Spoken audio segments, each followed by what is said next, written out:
প্রিয় শিক্ষার্থী, আসসালামু আলাইকুম। আজ আমি মাইক্রোসফট ওয়ার্ড 2016 এবং 2007 এই দুইটা ভার্সনের প্রিন্ট রিলেটেড যে সমস্যাগুলো হয় সেটা আমি আজকে আপনাদেরকে দেখাবো। আপনারা মূলত এই ভিডিওটা দেখলে আপনি 2016 এবং 2007 এই দুইটা ভার্সনের প্রিন্টগুলো খুব সুন্দরভাবে দিতে পারবেন, কেননা 2007 এবং 2016 দুইটার প্রিন্ট অপশন কিন্তু একটু অন্যরকম। তা শুরু করা যাক আজকের সেই টিউটোরিয়াল পর্বটি। প্রথমত আমি মাইক্রোসফট ওয়ার্ড 2016 ওপেন করব। এখানে অনেকগুলো টেমপ্লেট দেখাবে, আমি এখান থেকে এটা নিয়ে নিলাম। তো এটা হলো আমার একটা ডকুমেন্ট চলে আসছে।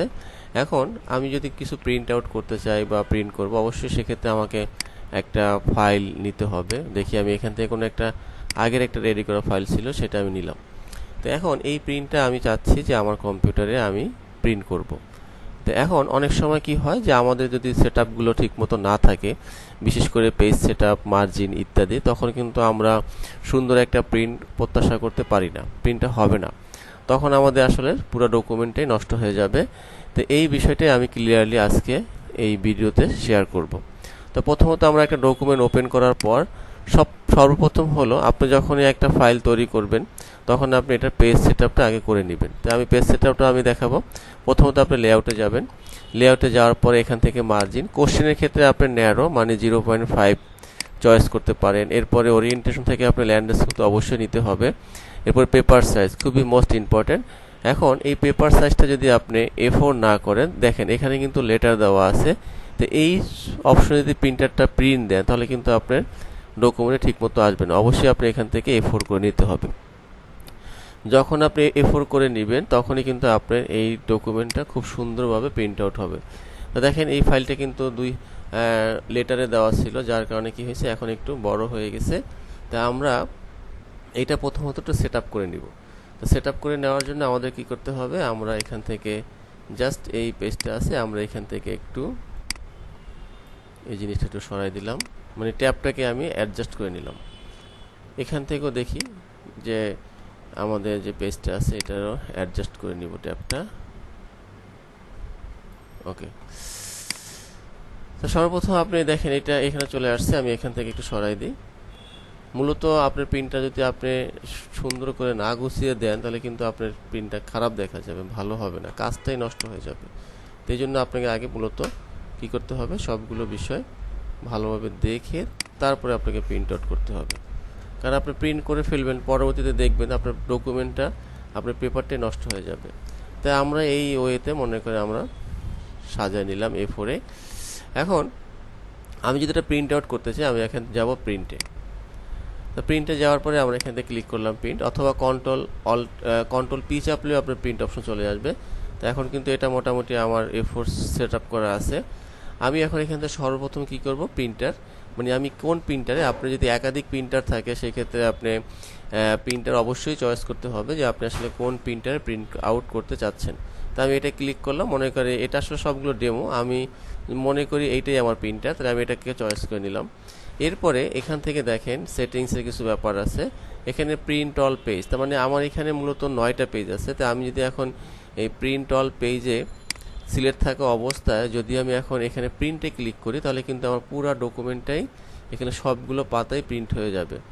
আর আমি যদি চাই যে না আসলে আমি সবগুলো ডকুমেন্ট বা আমার প্রিন্ট প্রয়োজন নয়, আমি আমার প্রয়োজনীয় পাতাটি প্রিন্ট আউট করতে চাই, তখন আপনি এখানে এই দেখেন এখানে আপনি কি করবেন, সেই প্রিন্ট আউট প্রিন্টের পেজটি আপনি এখানে উল্লেখ করে দেবেন। সেটা হতে পারে 4, হতে পারে সেটা 4 অথবা 6। মোট কথা আপনার প্রয়োজনীয় যে পেজগুলো দরকার সেটা আপনি এখান থেকে প্রিন্ট আউট করে নেবেন, দিয়ে দিবেন পেজ নাম্বারগুলো। এরপরে এখান থেকে অবশ্যই A4 তো থাকবেই, কারণ A4 দেওয়া আছে। যদি আপনার পেজটা ঠিক নেই বা মনে হচ্ছে যে আমি আসলে সেটআপটা ঠিক করছি কিনা বা ঠিকমতো আছে কিনা, সেক্ষেত্রে আপনি এখান থেকে পেজ সেটআপে গিয়েও আপনি এখান থেকে দেখে নিতে পারেন যে আপনার মার্জিনগুলো সব ঠিক আছে কিনা। পেপারটাও আপনি একটু দেখে নেবেন যে A4 আছে কিনা। অবশ্যই আপনি এখান থেকে A4 সিলেক্ট করে দিতে হবে, নাহলে কিন্তু প্রিন্টটাও ঠিকমতো আসবে না। এখন জাস্ট আপনি এখান থেকে প্রিন্ট দেবেন, প্রিন্ট আউট হয়ে যাবে। এটা গেল আপনার 2016, আমি দেখাচ্ছি কত, এটা 2016। এখন যদি আমি কখন এরকমের হয় যে 2007, কারণ 2007ও কিন্তু খুব জনপ্রিয় একটি ভার্সন, এটা দিয়ে আসলে আমরা ম্যাক্সিমাম কাজগুলোই করে থাকি। আমি যদি এখান থেকে কোনো একটা ফাইল ওপেন করি, মনে করেন যে কোনো একটা ফাইল, আমি ডাটা এন্ট্রি দেখি কি আছে এখানে, এই একটা ফাইল আছে, অথবা আরও এখানে অনেক ফাইল পাওয়া যাবে। আমি দেখি এখান থেকে একটা বিল তো প্রিন্ট করব। তো এখানে দেখেন অনেকগুলো পেজ আছে।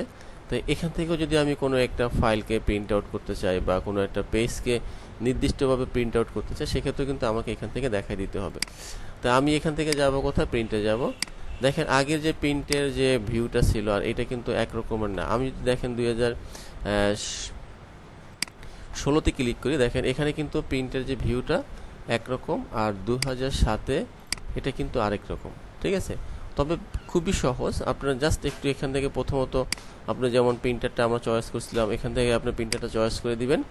আর এখান থেকে দেখেন পেজ রেঞ্জগুলো যে আছে সেটা আপনি অল, কারেন্ট পেজ ইত্যাদি আছে। তা আপনি তো অল চান, যেমন আমার এখানে মনে করেন 12টা পেজ আছে, যদি আমি অলে মার্ক থাকা অবস্থায় যদি আমি এখান থেকে ওকে ক্লিক করি, তাহলে কিন্তু আমার সবগুলো পাতাই প্রিন্ট আউট হয়ে যাবে। আর আমি যদি কোনো নির্দিষ্ট কারেন্ট পেজ বলতে যেই পাতাটা আমি কাজ করতেছিলাম সেই পাতাটা যদি আমি প্রিন্ট আউট করতে চাই, তখন এখানে শুধু ওই যে পাতাটায় কার্সর ছিল বা আমি যেটা কাজ করতেছিলাম সেটা এই প্রিন্ট করতে চাইলে এখানে কারেন্ট পেজে ক্লিক করার পরে আপনি যদি ওকে দেন, তাহলে ওই পাতাটাই প্রিন্ট হবে। আর আপনি যদি চান যে না আমি কোনো নির্দিষ্ট পেজ, আমার পেজ নাম্বার মনে আছে যে এটা এত নাম্বার পেজ, তখন আপনি এখান থেকে আপনি মনে করেন যদি আপনি চান 8, তাহলে এখানে আপনি 8 লিখে দিয়ে আপনি প্রিন্ট আউট করতে পারবেন। তবে এখানে কিছু সেটআপের ব্যাপার আছে, সেটা হলো আপনাকে দেখতে হবে যে আপনার পেপারটা A4 আছে কিনা। তখন প্রপার্টিসে যাবেন, এখান থেকে অ্যাডভান্সে ক্লিক করবেন। এখান থেকে দেখেন এই লেটার দেওয়া আছে, লেটার দিলে কিন্তু আপনার প্রিন্ট এবং কাজের সাথে কোনো মিল পাওয়া যাবে না, আপনার ঝামেলা হবে। তো এখান থেকে আপনি অবশ্যই খুঁজে A4 যে পেপারটা আছে সেটা শুধু জাস্ট A4, নট অন্যগুলো। আমি A4 পাতাটাকে সিলেক্ট করে দিব, এরপর ওকে দিব, এরপরে আমরা যদি ওকে ক্লিক করি, বাস আমার পেজ সেটআপটা হয়ে গেল। এখন আমি এখান থেকে প্রিন্টে ক্লিক করলে, মানে ওকে ক্লিক করলে আমার ডকুমেন্টটা প্রিন্ট হয়ে যাবে। এরপর আছে দেখেন কপিস। আপনি যদি কখনো চান যে আপনার অনেকগুলো কপি প্রয়োজন বা একাধিক প্রিন্ট লাগবে, তখন আপনি এখান থেকে ডিফল্ট হিসেবে 1 দেওয়া আছে, আপনি চাইলে এখান থেকে যতগুলো সংখ্যাই চান আপনি এখান থেকে বাড়িয়ে দিলে অতগুলো সেটই আপনাকে বের করে দেওয়া হবে। এখন যদি আমি ওকে ক্লিক করি, তাহলে কিন্তু আমার এই ডকুমেন্টটা প্রিন্ট আউট হয়ে যাবে। তাহলে এই ছিল আজকে আমাদের টিউটোরিয়াল পর্বটি। আশা করি আপনারা যদি কোনো সমস্যায় পড়েন বা এটা দেখে না বুঝেন, আমাকে কমেন্টসের মাধ্যমে জানান, আমি ইনশাল্লাহ আপনাদেরকে সাপোর্ট দেওয়ার চেষ্টা করব। তো সবাই ভালো থাকবেন, আল্লাহ হাফেজ।